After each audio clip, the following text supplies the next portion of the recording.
boleh begitu, bos. Ya? Ini juga imam kadangkala harus perhatikan. Ada juga kadangkala imam membalik-balik sunnah Rasul. Nabi jelaskan, kalau kau jadi imam, ringkaskan bacaan solatmu. Ini baru jadi imam, mau takbir aja sudah lama. Gaji itu wakak mani bawaan selesai. Ada juga yang begitu. Kata Nabi, ringkaskan bacaan solatmu. Ringkas. Yang kedua kata Nabi, bacalah yang umumnya orang hafal. Tujuannya apa? Satu, orang bisa husuk mengikuti kalau yang dia baca hafal.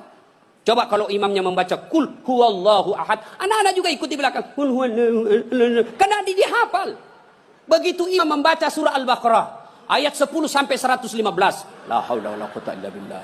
Dia husuk dengan bacaannya, kita husuk dengan hayalan. Kita mau ikut, tidak dihafal, mau ruku, belum selesai, terpaksa kita baca semua itu di dinding. Keadaan keuangan masjid, pengeluaran, saldo. Waduh. Sudah dibaca satu tripleks, belum selesai bacaannya imam, dibaca lagi kalender. Persatuan Guru Republik Indonesia cabang Kabupaten Tanah Bumbu. Selesai lagi, belum selesai imam, dibaca lagi. Bajunya orang, caleg DPR RI nomor urut 7 dari Partai Nasdem. Dibaca semua, Pak. Siapa yang salah? Siapa salah? Imam. Makanya kata Nabi, baca yang umumnya orang hafal dan ringkaskan. Ada orang jadi imam, dites lah anak penghafal, kau jadi imam nak? Mau didengar bacaanmu? Jadi imam lah, hanya dia yang hafal. Begitu lagi sholat, tiba-tiba ada cicak jatuh, kena telinganya, stres hilang hafalannya. Apa sambungannya ini? Dia lupa betul, hening satu masjid. Tiba-tiba imam berkata, tolong bantu di belakang. Dia bilang di belakang, saya juga tidak tahu. Tiba-tiba berteriak, kalau begitu ya sudah, Allahu Akbar. Memangnya anggota DPR. Saya punya pengalaman ini Pak, waktu saya kecil di kampung. SMP saya waktu itu. Sholat asar. Lama sekali imam sujud. Kenapa lama betul ini imam sujud? Ada apa ini? Tiba-tiba ada kawan saya nakal, diangkat kepalanya. Wih, hilang imam. Ternyata yang ditunggu sudah keluar. Dia keluar dari pintu samping. Kacau sholat. Selesai sholat ditanya, Pak Imam, kenapa kau tinggalkan kami? Dia bilang, saya kentut nak. Pak Imam, lain kali kalau kentut, kasih bangkit dulu kepala supaya kami lihat kau keluar. Dia bilang, saya sengaja, malu saya kau lihat. Kacau sholat. Siapa yang salah? Siapa salah? Siapa salah? Imam. Makanya hati-hati milih imam. Ya, ada lagi kejadian ini waktu saya kuliah, KKN. Belum jadi ustadz saya waktu itu. Wih, ada kawan saya dia pakai baju gamis. Wah, saya bilang pasti anak pesantren. Jadilah imam dia. Saya di belakang dua anak fakultas sastra. Begitu dia baca Al-Fatihah masih aman. Dia baca Al-Kafirun dalam hatiku, cari penyakit ini orang. Bener, dia baca enggak mau sampai. Wala antum abiduna ma a'bud wala ana abidu ma abattum wala antum abiduna ma a'bud wala ana abidu ma wala antum tak putar. Temanku jengkel ini ada sastra. Kenapa itu tak putar-putar? Lah sudah ini juga saya pikir. Kacau sholat. Makanya kalau imam salah, kacau jamaah kita. Makanya hati-hati milih imam. Kata Nabi, milih imam itu tidak boleh sembarang. Jamaah makmum boleh, mulai dari orang waras sampai orang gila boleh jadi makmum. Mulai dari orang belum balik sampai dewasa boleh jadi makmum. Tapi imam tidak boleh. Kenapa? Salah imam, salah kalian, jamaah. 2020 Tanah Bumbu akan milih imam. Bupati. Salah milih imam, salah kalian, menderita kalian di kabupaten ini. Maka hati-hati milih imam. Pun kita jadi makmum juga tidak boleh sembarang. Harus ada etikanya. Jadi makmum kata Nabi, kalau kau ke masjid, sikat gigi dulu. Terutama kalau subuh. Bayangkan kalau kita tidak sholat, tidak sikat gigi. Tidur semalaman. Orang di samping kita balik kanan, kita balik kiri menguap. Sampai meninggal diingatnya itu. Busuk mulutnya itu. Sudah sikat gigi. Apalagi, kalau kau jadi makmum, jangan kau merasa kaulah yang paling soleh dalam masjid itu. Ada juga orang takbir itu kayak mau digigit, kita punya telinga. Cool man. Baca Al-Fatihah kayak dia ada di telinga sampingnya. Pada cengi capo. Hanya ganggu ki. Ada lagi apa? Itu kaki. Kaki juga itu kadang-kala mengganggu. Kita kasih pindah, dikasih pindah lagi kakinya. Kasih pindah, dikasih pindah lagi. Saya jengkel, saya injak. Selesai salat. Ustaz, kenapa kau ganggu saya? Makanya adik-adik, kalau mau saya tanya, kenapa kau kasih pindah-pindah kakimu? Kau ganggu saya? Dia bilang supaya rapat saf. Bos, sini. Kalau mau rapat safmu bukan jari-jari kaki yang kau tempel. Tapi apa? Bahumu atau siku. Kalau siku rapat, pasti sap rapat. Tidak ada orang sholat begini. Tapi kalau kakimu rapat, sapmu longgar. Ya. Ada lagi selesai sholat yang paling menjengkelkan itu. Selesai sholat dia ambil sap paling depan, belakangnya imam. Begitu assalamualaikum, assalamualaikum, langsung lompat. Mau lihat, tidak jabat tangan, tidak langkai orang. Itu kurang adab kalian. Kalau kalian tidak mau doa bersama, tidak mau jabat tangan selesai sholat, ya sudah di belakang kau duduk. Supaya kau tidak ganggu orang. Ingat adik-adik sekalian ini, yang baru belajar agama. Puncak dari semua ilmu adab. Rasulullah ditanya, ya Rasulullah, untuk apa Rasul diutus ke muka bumi? Mencerdaskan kehidupan bangsa? Bukan. Mengangkat harkat dan martabat? Bukan. Apa? Liutammima makarimal akhlak. Memperbaiki akhlak manusia. Ini kita berbeda mazhab, saling mengkafirkan. Saling menghina. Zaman sekarang aja ini kita ribut-ribut sesama muslim. Dulu tahun 90-an, kita kalau sholat subuh, Allahu Akbar. Di samping kita tidak kunut, dalam hati saja, oh Muhammadiyah. Selesai. Allahu Akbar. Tidak kunut, Muhammadiyah berarti ini. Itu aja dia. Sekarang saya pun dimaki-maki di Facebook. Apa kau Ustaz? Bicara-bicara sunnah. Baru kau tidak pelihara sunnah. Kenapa kau tuduh saya tidak pelihara sunnah? Buktinya kau tidak pelihara jenggot. Ya mau diapa kalau tidak mau tumbuh? Saya sudah kasih minyak, Bib. Tidak tumbuh-tumbuh. Malah marah istri saya. Ini Ustaz kasih kotor-kotor bantal. Kasih minyak nih Bu. Ya. Nah saudara-saudara sekalian. Nina golongan. Maka sebelum wafat. Minta maaflah. Orang-orang yang pernah kita sakiti. Kalau ada berkaitan dengan barang, kembalikan.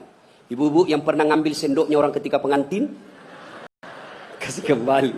Karena ada juga itu ibu-ibu. Ibu-ibu Columbus. Tahu Columbus? Kelompok ibu-ibu pembungkus. Kalau ada pengantin dia bungkus semua kuat. Yang ketiga, penyesalan kata Nabi. Yaitu mereka yang tidak menjawab azan salat ketika azan berkumandang. Puasa, haji, zakat, sedekah. Semuanya akan sia-sia ketika tidak mendirikan sholat. Adik-adik, kalian tidak usah malu kalau kalian tidak jadi pegawai negeri. Ibu-ibu, kalian tidak usah cemas dan merasa malu kalau sampai sekarang ini masih ngontrak-ngontrak rumah. Tapi malu dan cemaslah ketika sudah dewasa seperti ini, belum mendirikan sholat dengan sebaik-baiknya. Kalau sholat kita insya Allah baik, maka hidup kita akan diperbaiki oleh Allah Subhanahu Wa Taala. Kalau sholat kita bagus, Allah yang akan menyelesaikan semuanya. Di dunia ini tidak ada orang tidak punya masalah. Semua kita punya masalah. Pasti. Jangankan kita. Nabi ada masalahnya. Beliau masih dalam kandungan sudah wafat. Bapak beliau. Baru 4 hari setelah lahir, diambil sama ibu susunya. 4 tahun usia beliau, baru diambil kembali Siti Aminah. 6 tahun meninggal lagi ibu beliau, yatim piatu. 8 tahun meninggal lagi kakek beliau. Diambil oleh pamannya. 12 tahun sudah ikut perang.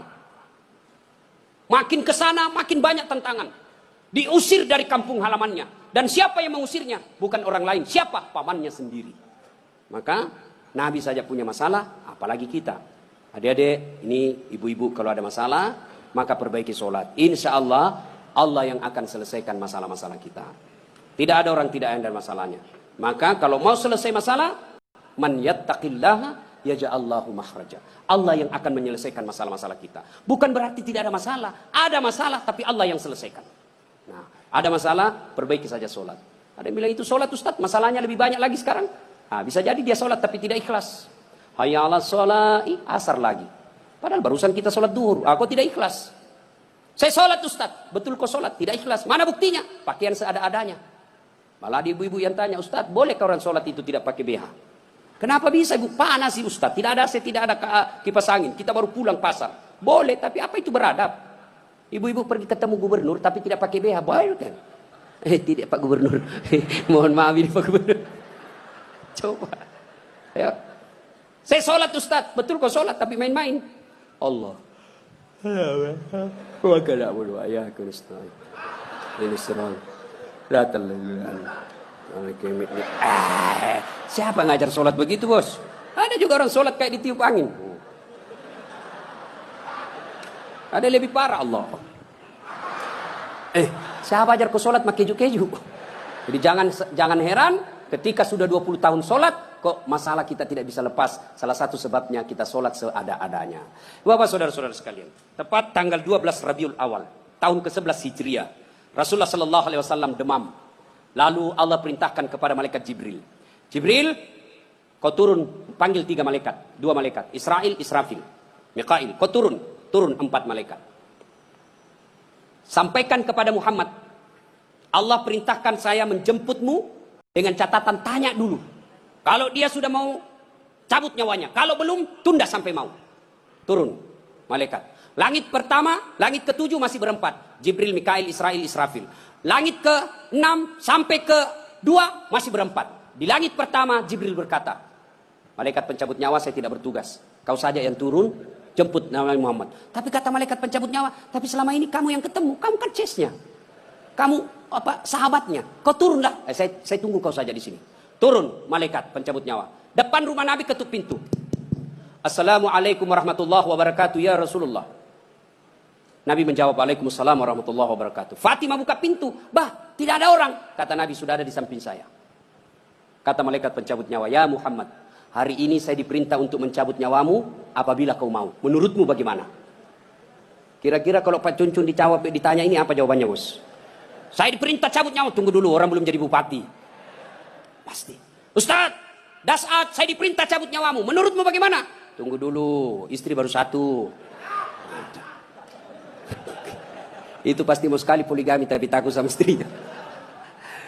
Apa jawaban Nabi? Wahai malaikat, seluruh Nabi dan Rasul senior saya, setelah mereka melaksanakan tugasnya, mereka menghadap kepada Allah. Saya pun siap hari ini. Cuma ini ada yang lain. Mana Jibril? Jibril ada di atas. Kau panggil dulu deh. Ada yang saya mau tanyakan. Naik malaikat pencabut nyawa. Jibril, kau dicari sama CS-mu. Saya bilang memang kau ikut. Kau banyak cerita. Sudahlah, kau turun sini. Turun malaikat Jibril.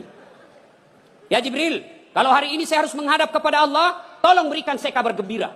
Ya Muhammad, seluruh Nabi dan Rasul haram masuk surga sebelum engkau lebih dulu di dalamnya. Alhamdulillah. Ya Muhammad, seluruh malaikat yang pernah Allah ciptakan, sekarang mereka antri menunggu rohmu. Alhamdulillah. Apalagi Jibril, ya Muhammad, kalau ada dosa dan kesalahan yang pernah kau lakukan, Allah telah mengampuni dosa-dosamu. Alhamdulillah. Tapi Nabi berkata, Jibril, itu kan saya. Saya tidak cemas soal diriku. Yang aku cemaskan siapa? Tolong kasih saya berita gembira soal umatku. Kita yang dicemaskan Nabi. Tolong berikan saya berita gembira. Naiklah Jibril bertanya kepada Allah, turun membawa berita. Ya Muhammad, saya dapat berita gembira dari Allah. Apa? Meskipun engkau sudah tidak berada di tengah-tengah mereka, meskipun engkau sudah tidak berada di tengah-tengah umatmu, selama umatmu berpegang kepada Quran dan Sunnah, insya Allah